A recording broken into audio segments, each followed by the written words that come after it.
One day, James had to wait at the station till Edward and his train came in. This made him cross. Late again! Edward laughed and James fumed away.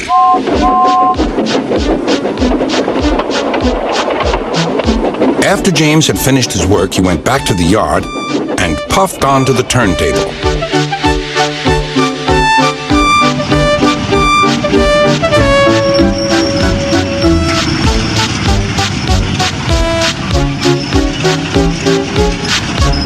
He was still feeling very bad-tempered.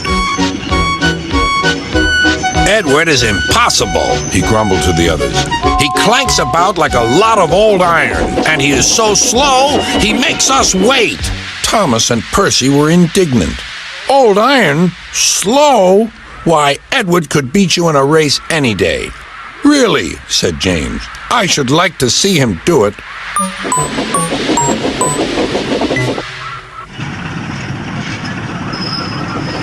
Next morning, James's driver was suddenly taken ill. He could hardly stand, so the fireman uncoupled James ready for shunting. James was impatient. Suddenly, the signalman shouted. There was James puffing away down the line. All traffic halted, called the signalman. Then he told the fireman what had happened. Two boys were on James's footplate fiddling with the controls. Phew! They tumbled off and ran when James started. The signalman answered the telephone. Yes? He's here. Right. I'll tell him. The inspector's coming at once. He wants a shunter's pole and a coil of wire rope. What for? Wondered the fireman. Search me, but you'd better get them quickly. The fireman was ready when Edward arrived.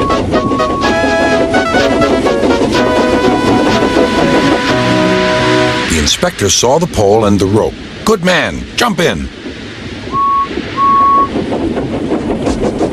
We'll catch him, puffed Edward. James was laughing.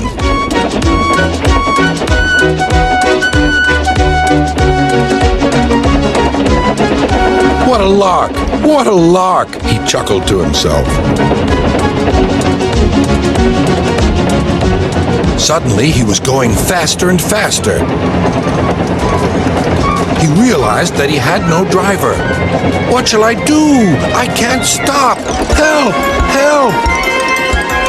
We're coming, called Edward.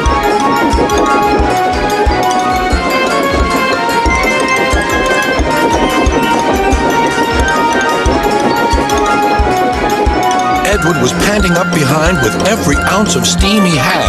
At last, he caught up with James.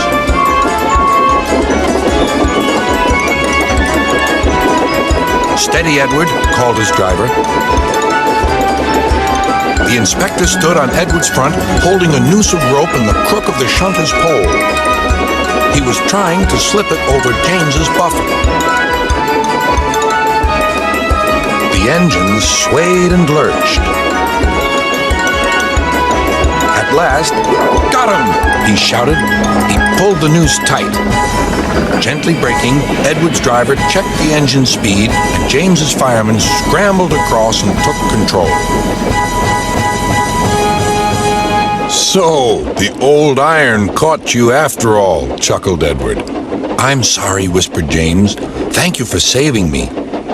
You were splendid, Edward. That's all right, replied Edward. The engines arrived at the station side by side. Sir Topham Hatt was waiting. A fine piece of work, he said. James, you can rest and then take your train. I'm proud of you, Edward. You shall go to the works and have your worn parts mended. Oh, thank you, sir, said Edward. It'll be lovely not to clank.